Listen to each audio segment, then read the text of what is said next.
Bayan at eto nga mga karbi natin, finish ka na.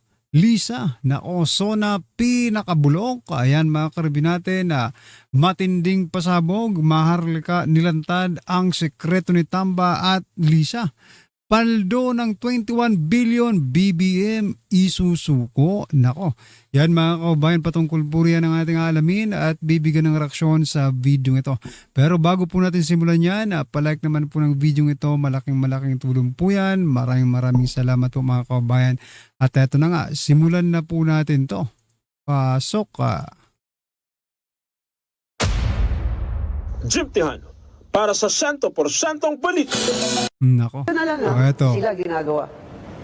If you're the president of the Philippines and I'm the Pierce lady, Pierce, sa palagay mo ba hindi ko kaya gawin yan? I just go, tawagin mo lang yung Romania. Kaya ka, but it has to stop. Grabe po, ano? Tawagin lang daw yung tawagin. Romanian. Ibig sabihin, meron silang mga contact sa mga Romanian, mga ka-reaction. Grabe.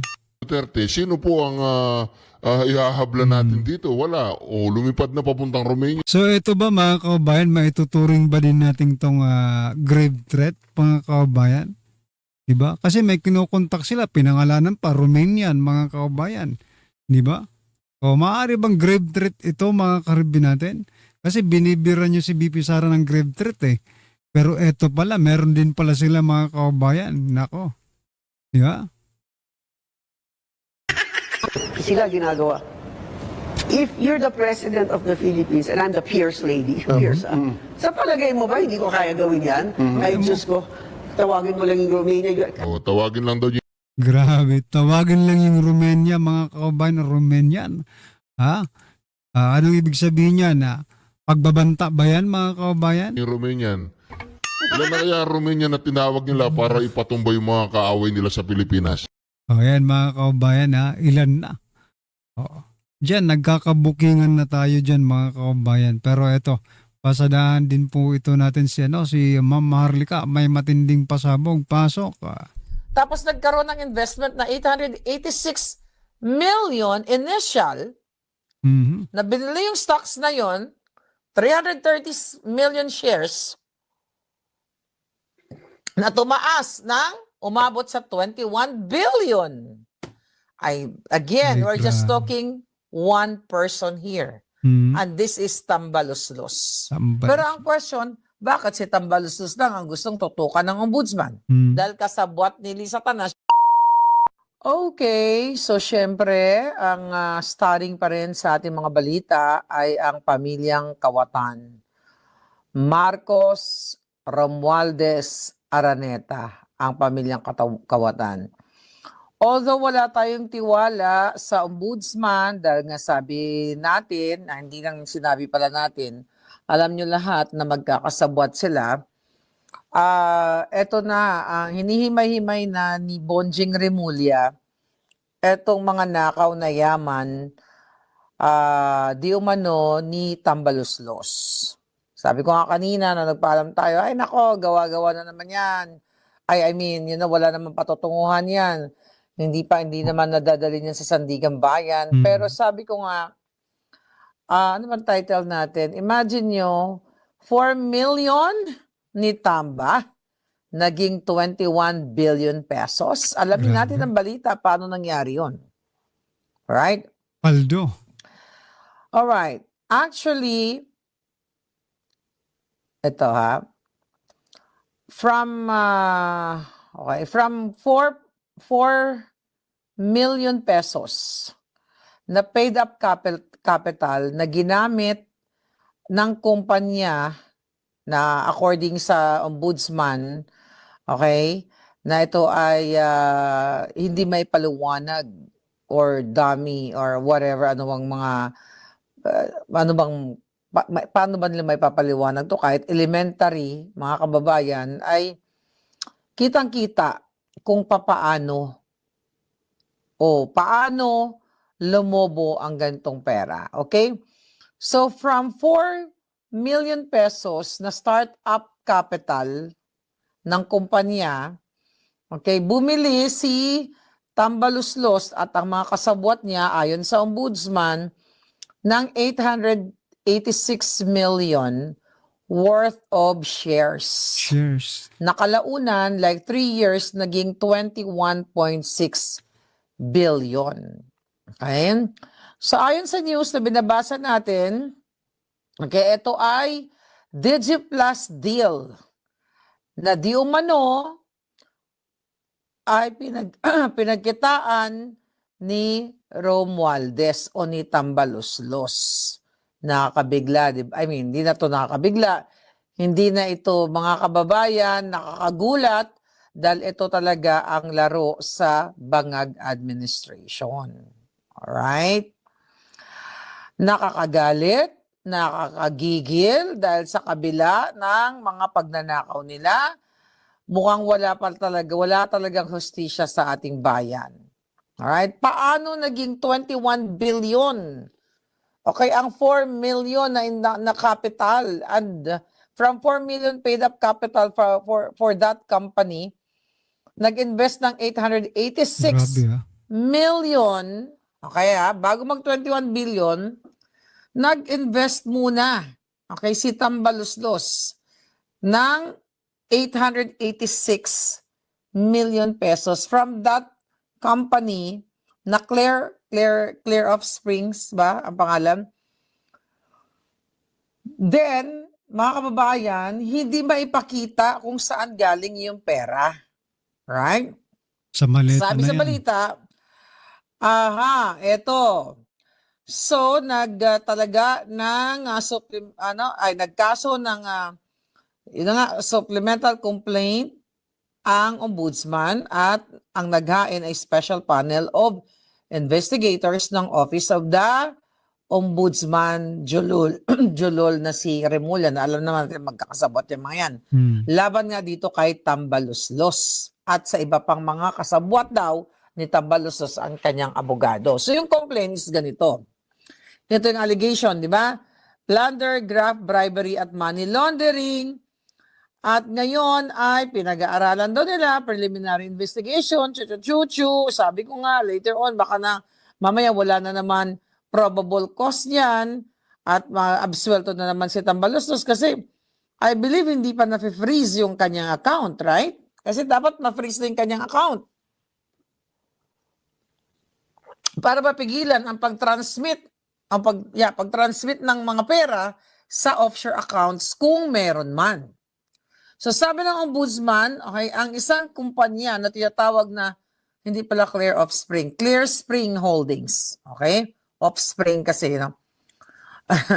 Clear Spring Holdings Corporation, ito na, ang bumili ng 330.6 million shares ng DigiPlus Interactive Corporation noong 2022. Okay.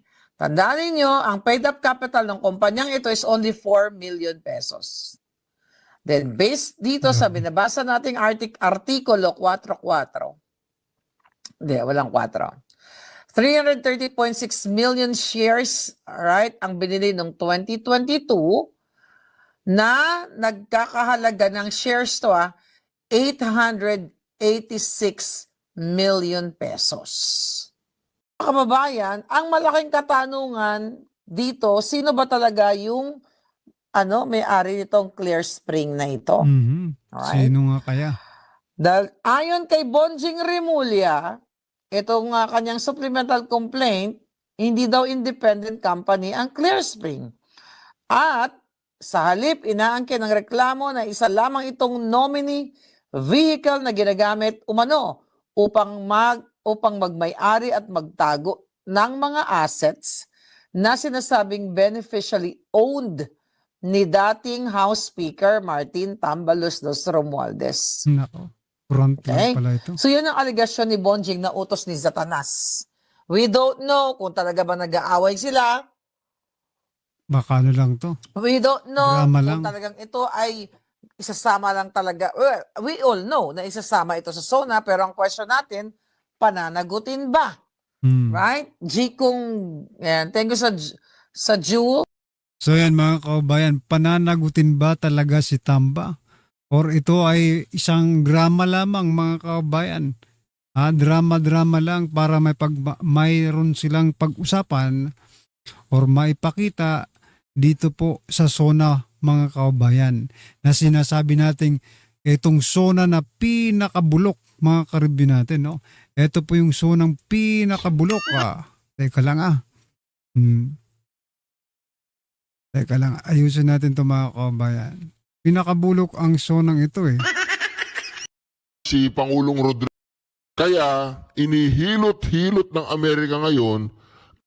That's why we have the rules. Because when we have the rules, it dictates fair play. So if now we're not going to... Isa po siyang political operator ni Bangag. Kaya naman mga ka-reaction, dyan lang kayo. Marami po tayong pag-uusapan dito. Ito mga ka-reaction. Yan po ang pinagmamayabang ngayon ni Bangag na wala daw red carpet ngayon. Sa Kongreso, dati may red carpet dyan, papasok ng Kongreso, di ba, pag may SONA. Paano pati yung pambili ng red carpet ninakaw? Kason Lacson on proven to anomalous info projects in Cayetanos, Taguig, shoot. Ayaw lang tigilan si Sa Caldero, Cayetano. yan, shoot. Sa Bersamin, si Triggy, operator po ito ni Bangag, mga ka-reaction. Lahat po gagawin niya ito para mapagtakpan ng kanyang among si Bangag. Kasi nangangarap ito na siya ang itakbong presidente sa 2028. Kaya lang lumilitaw ang kanyang kabulukan eh. Si Marcos, Robredo expects Marcos to highlight accomplishment in 5th SONA. Nako, ay, yung never. Nagkakamutan na sila ng likod, mga kababayan, no? Etong si Lene Robredo, no, pinagtatakpan na. Dati sabi ni Lene Robredo, pinakasinungaling daw itong si Marcos. Pero ngayon, maraming accomplishment na si Marcos, mga kababayan. Aray ko, No legitimacy and Ito no naman sa authority. ICC.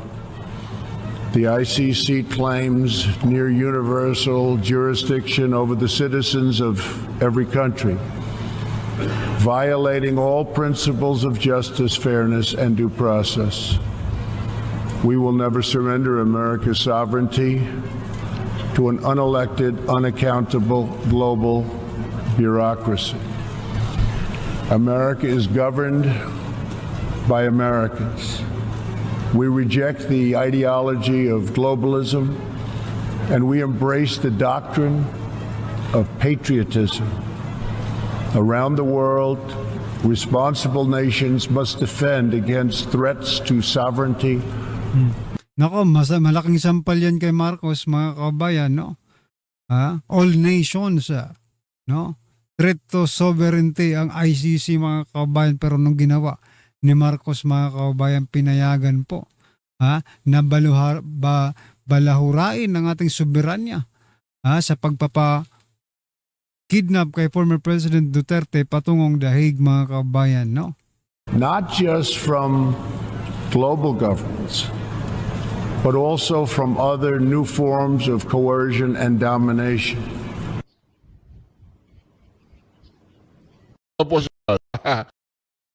Bawal sa Islam ang Diyos-Diyosan. Kaya hindi kami naniniwala sa mga Lord. Lalo na sa mga gambling Lord, drug Lord, landlord, lahat na ng Lord. Huwag mo akong daanin sa ikaw ay media, ikaw ay may platform, pati mga nagtatrabaho sa akin sa opisina, bakatan mo. Lalaki ka naman, di ba? Kung lalaki ka, di imbitahin mo ako. Mag-usap tayo. Huwag niyo akong daanin sa ganyan kasi walang kinalaman ang mga nagtatrabaho sa akin sa opisina. Yung impeachment na yan, lahat po ng sinasabi ko dyan, akin galing. Hindi ako humihingi ng tulong sa mga abogado ko kasi ayaw ko silang madamay. Kasi alam ko, political yan eh. Yung impeachment na yan, political. Kaya ayaw ko ding maipit yung mga tao ko sa opisina. Sarili ko po yan. Kaya kung sisisihin mo, Lord,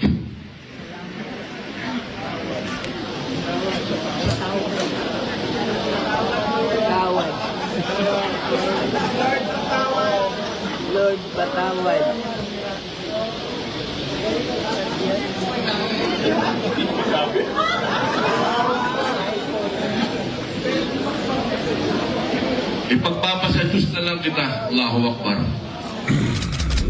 Ayun, no? Lupit dito eh. Ngayon humingi po siya na sorry. Ito si Lord, mga kababayan. Robin Hood Padilla. Dear staff, Ito po ang sinabi niya kay Senator Robin. Ito siya po ang tinutukoy niyang Lord. this is Lord. not a letter about politics. It is a plea about occupational safety. Your principal is a man of remarkable confidence. But confidence is like methane, or the methane gas. It requires careful management. Left unattended, it escapes into microphones and seeps into the natural conversation in the most unflattering of ways. You occupy a role more important than merely arranging schedules and carrying folders. You are the last line of defense between an impulsive thought and the congressional record. Somewhere between the senator's brain and the nearest microphone or TV camera, there ought to be a checkpoint, like a customs inspection or a quarantine station or border patrol. Somewhere in your team, a brave soul must be empowered to whisper, "Sir, wait," before pointing to a framed poster of what resembles the four-way test. Ang daldal nito mga karyasyo, tama na. Binanatan niya si Robin Padilla, sabi niya parang pinapakita po niya dito mga karyasyon, na bobo ang ating idol. Naku po, bobo daw ang ating idol mga karyasyon. Parang ganun po ang Ganun po ang tingin nila kay Senator Robin Padilla, mga kababayan. Pero bago po nila sabihin yan, mga karibin natin, dito po sa mga mainstream media, bago nyo po batikusin si Senator Robin Padilla, no? Magsalita muna kayo. Mag-imbestiga muna kayo kasi mga investigative naman kayo, no?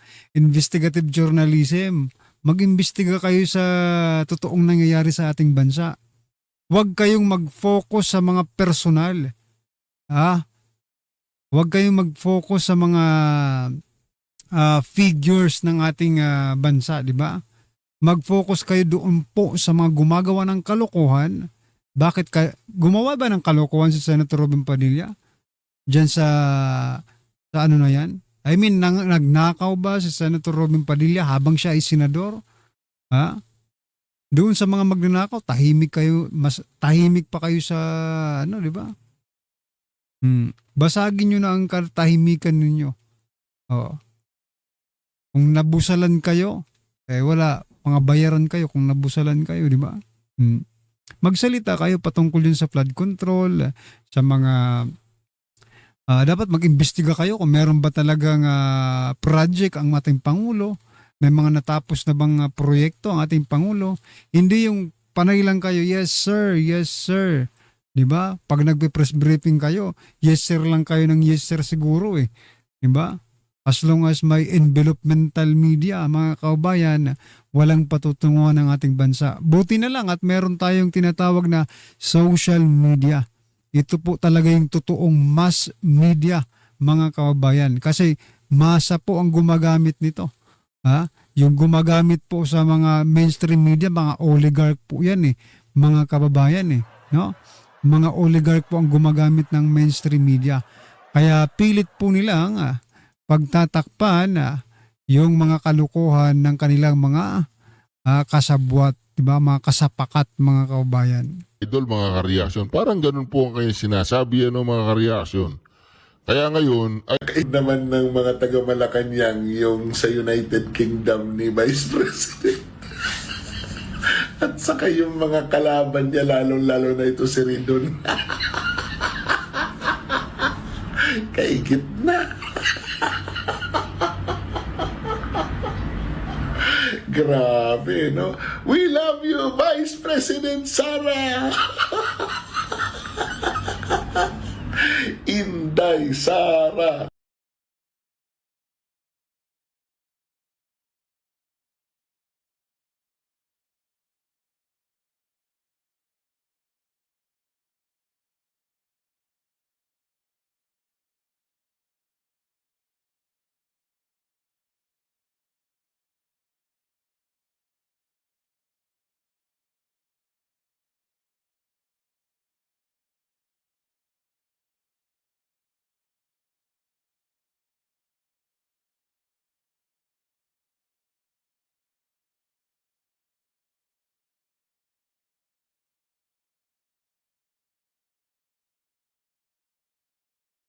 Duterte.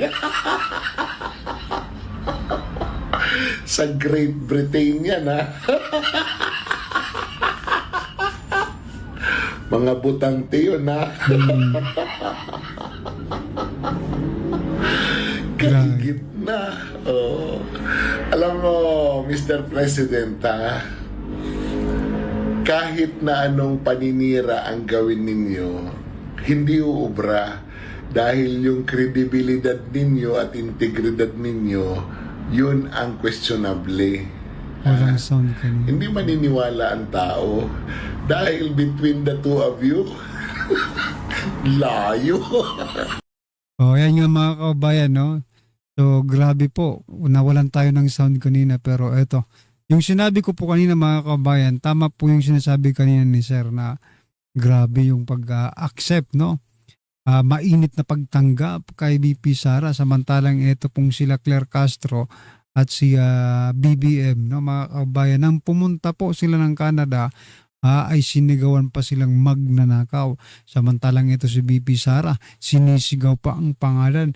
Parang proud na proud pa yung ating mga kabayan dahil sa pagpunta doon ni BP Sara. Samantala nung pumunta po si Claire Castro at BBM sa Canada, ikinahihiya po sila ng mga Pilipino. Ay nako, ganun po talaga pag may bahid ng pagnanakaw, ng korupsyon mga kabayan, ang administrasyon nila. Involvement daw ni BP Sara doon sa ICC na naman, yung kay Las Cañas na tinanggap daw ng ICC kahit walang ano daw, tapos nabanggit na naman yung pangalan ni Mayor Baste na dapat daw din daw imbestigahan. Nakikita mo na ba? Kasi halimbawa pag ma-impeach si BP Sara, ang susunod na isipin na si Baste na lang kasi Duterte din na ito. Kumbaga, nakikita mo ba ma'am na parang meron din silang maraming mga plano na talagang ubusin itong mga Duterte para wala nang magmamana doon sa brand na Duterte na talagang napakalakas. Alam mo, Admar, oo, naniniwala ako dyan sa iyong sinabi, no? Pero babalikan uli natin, kahit nyo alisin ang Duterte, may mga taong sumusuporta sa kanya. Kaya nga ang tanong ko, who will inherit the 60%?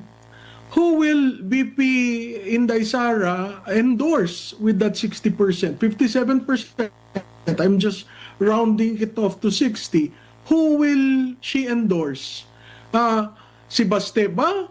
Makikita natin dun sa Senate list. Merong mga lumalabas na pangalan na, pwede to pwede to. So, hindi siguro sum total yung Duterte. Kahit nyo alisin ang Duterte, hindi mapatakbo, makonvict, kung anong gawin kay Mayor Baste.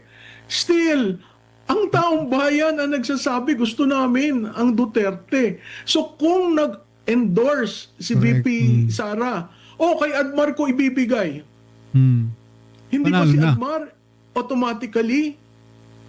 Hindi na nga pinag-iisipan eh. Ang kagustuhan maalis na natin yan, maayos natin ang liderato, yung lideratong pagtatanggol kami, yung lideratong tatayo kami, at maayos ang bayan. Correct. Ayan mga kabayan, kahit sino pang, for example, hindi Duterte po yung, tumakbo, di ba? Sa palagay ko, mananalo pa rin kung sino po yung i-endorse ni Vice President Sara Duterte, mga kabayan. Kasi yun pong hinahanap ng tao di ba? With all that, makikita niyo po doon na may problema ho, na wala ho siya sa sarili. And I think talaga, talaga po gumagamit siya ng pinagbabawal na droga kasi hindi rin naman ho siya nagpa-check up, no? So ako, nakita niyo naman, nung paglabas ko, sinabi ko yung problema na gumagamit siya ng droga. Nung rally po, nung nakaraan ng INC from November 16 to 18, nagsalita ho si Senator Amy Marcos at sinabi din niya ang problema ng ating presidente. Napakahirap po nun bilang kapatid para sabihin mo yon publicly and sasabihin ng iba, bale wala. Tapos sabihin nila, ginagawa namin to kasi Duterte align kami. Alam nyo, kahit sino ho ang kumontra sa Duterte align na yan, na ay kumontra sa ginagawa ng kamalian, sasabihin nila Duterte align. Sorry, yan. Tingnan nyo nangyayari sa gobyerno, sa ating bansa. Ang daming naghihirap. Eto pa rin. Yan, history of cocaine and marijuana use of President Ferdinand Marcos Jr. The reaction... Okay, magsusuna yan mamaya mga kaubayan ha. Magsusuna yan. Yung sinasabi po nating pinaka-bulok. Sona na pinaka-bulok, walang hiya ka BBM. Nagtatanong po dito sa caption mga kaubayan. No? Ayan no. Bulok, walang hiya ka. Di ba? of the Marcos family. Anong reaksyon? Wala, di ba? Di ba? Wala eh. Si Senator Amy Marcos, napakahirap nung ginawa niya. Correct. So saan tayo pupunta? Di ba? Parang wala siyang alam. Sinabi ni, isipin mo ha, si Congressman Toby Tiangco, sinasabi niya, sabi daw ng presidente, kay Saldico, at saka kay Martin Romualdez, ilang bahay pa sa Forbes, ilang caviar pa kakainin nyo, at ilang Ferrari pa ang gusto ninyo. Alam na alam niya yung nangyayari, pero wala siyang ginagawa. Until now, wala pa rin. Magsusuna na naman. Sabi nga ni Senator Rodante Marcoleta, puro sapsap ang kanyang inaano, Sap-sap. pinapakulong. Hi, ma'am. Hindi niyo ba pakikinggan yung kapatid niyo? Okay lang, pakikinggan. Yun nga lang, masama ang loob namin dahil pinagkukulong, kinakasuhan ang minority. Yun lang, parang hindi ko kaya eh. Masama ang loob ko dyan eh. Kaya din kayo nakakintindi mo. Kasi it was mentioned by Senator Cayetano. Last year, So kung I think kung ano di ba, parang alanganin din mga kababayan. Kasi tingnan nyo, sa dami po ng sinasabi ni Senator Amy Marcos dito kay Presidente Bongbong Marcos mga kababayan, parang hindi naman kinakasuhan itong si Senator Amy.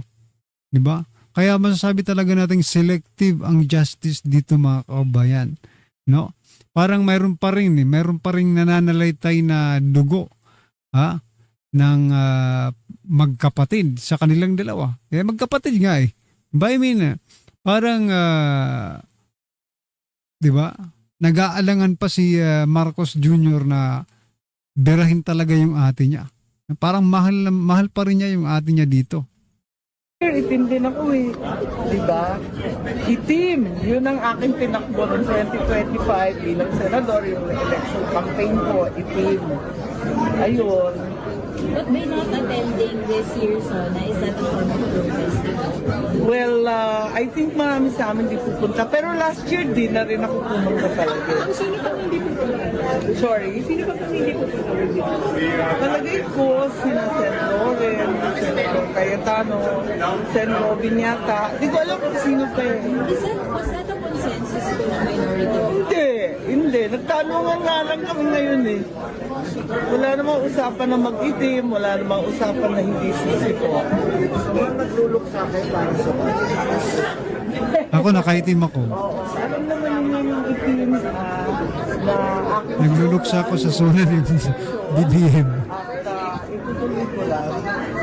Laban ng tama, itama ang mali. Tama ang mali. Correct. Laban ng tama, itama ang mali. 2025, yun ang sinasabi ko. At hanggang ngayon, sobrang dami pang kinakailangan itama. Thank you, ma'am. Thank you. Maraming salamat po. Sabi ni Bibi Sara, ang gano'n na Umani naman ang samot-saring reaksyon sa ilang netizen maging sa social media ang biglaang paglobo ng police visibility sa ilang pangunahing lugar gaya ng Luzon Avenue at Commonwealth Avenue sa bisperas ng anibersaryo ng Iglesia ni Cristo. Happy Ibabalita anniversary. po yan ni Jimboy Tihano. Jimboy! Grabe. Mag-resign ka na! Baka natatakot Hindi sila. naiwasang magtaka ng ilang netizen kung bakit tila mas malaki ang police deployment kumpara sa karaniwang nakikita bago ang State of the Nation Address o SONA. Kapansin-pansin ang dami ng mga pulis na nakatalaga sa ilang bahagi ng Quezon City kagabi, kabilang ang tandang Sora Avenue, Luzon Avenue, at paligid ng Central sa Commonwealth Avenue sa naturang lungsod. Dahil dito, umani ng samot-saring reaksyon sa mga netizen ang nasabing deployment partikular sa social media. Marami namang nangyayari na SONA, di ba? Kahit nung kapanahunan pa ng dating Pangulo. Pero I've never seen situation like this na maraming pulis mismo sa harap pa ng sentral. Takot kasi sila. So ako bilang isang mamamayan, nagtataka na Takot kasi sila mga kababayan, baka lusubin pati yung zona. Hindi makapag-concentrate, no? Yung ating presidente, minimemorize pa naman niya yung yung script niya. Baka magpakita lang yung mga INC dyan, mag-rally lang mga kababayan, marinig lang ni BBM yung mga boses nila, hindi na po makapag-concentrate at baka hindi na masabi, no? Yung kanyang script mga kababayan. Pinag-aralan pa niya naman yun, hindi pa naman siguro natulog. Pero yun, sabi na ng Tikler, 1.5 oras ang impeach ang speech ni Presidente Bongbong Marcos Jr. Ang haba naman nun. Hindi kaya makatulog na yung mga tao dyan? bakit itong place na to? Kasi for me, as a honest reaction, safe place kasi to para sa akin eh. Ang nakakapagtaka kasi nung mga nakaraang SONA, wala naman kaming nakikitang mga pulis na nakabantay sa... At nagtataka kami, bakit sa mismong templo pa namin nakabantay sila? Eh wala naman kaming ano bang gusto nilang ibig nilang sabihin. Bakit maraming pulis na kapaligid dito sa Central, samantalang kami nagsasagawa kami ng anniversary namin ng Iglesia ni Cristo. Eh bakit kami binabantayan? Bakit hindi nila bantayan si amo nila? Correct. Paliwanag ni Police Lieutenant Colonel Wilfredo Pablos, Commander ng Security Task Unit. 2,000 pulis mula sa QCPD 2,000 ang itinalaga para sa kanilang area of responsibility bilang bahagi ng security preparation sa SONA. As usual na police visibility and police security po para po sa lahat. Dahil po nagkataon lamang na nasabay po yung anibersaryo doon po sa SONA. Gigit pa ng opisyal, pangunahing layunin nito ang tiyakin ang seguridad ng publiko.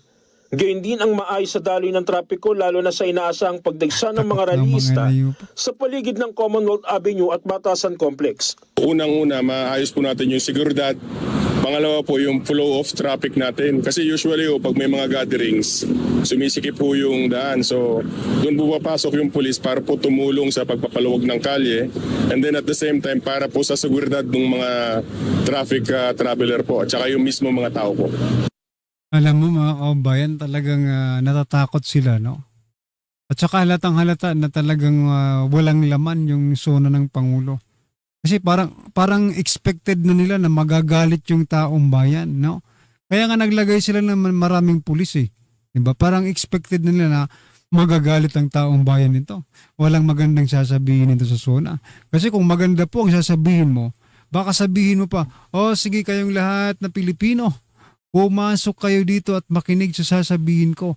Eto ang mga accomplishment natin. Matutuwa kayong lahat. Pero hindi eh. Ha? Nagpakalat po ng napakaraming pulis at tila ba alam na nila na ikakagalit ng mga Pilipino yung zona ni President Bongbong Marcos Jr. na sinasabi po natin pinakabulok na zona sa kasaysayan ng pagiging isang presidente, no? Sa isang zona ng isang presidente. Ito pong panglimang zona.